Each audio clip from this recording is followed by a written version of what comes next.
দিনটা হলো মহালয়া। ছোটবেলায় সকাল সকাল ঘুম থেকে উঠে টিভিতে মহালয়া দেখার একটা আলাদাই মজা ছিল। তখন কিন্তু রেডিওর মহালয়া একেবারেই পছন্দ ছিল না।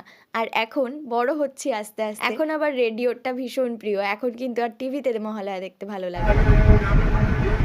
তাই ভোরবেলা সূর্যি মামা উঁকি দেওয়ার আগেই বেরিয়ে পড়লাম মহালয়া চালিয়ে দিয়ে কোনো গন্তব্যহীন রাস্তায়। কয়েকদিন টানা বৃষ্টির জন্য দেখলাম চারিদিকে শুধু জল আর জল। এসব দেখতে দেখতে ভাবলাম গন্তব্যহীন রাস্তাটাকে একটা গন্তব্য অন্তত দেওয়া যাক। তাই সবাই মিলে ঠিক করা হলো চলো গঙ্গার ঘাটে যাই।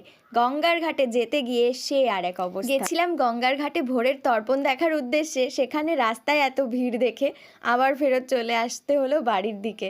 আর রাস্তায় এত এত এত পরিমাণ ভিড় ছিল সেটা বলার কথা না। তার মধ্যে নেমে গেছিল বৃষ্টি, বৃষ্টিতে সবাই মিলে ভিজে একদম চুরমার।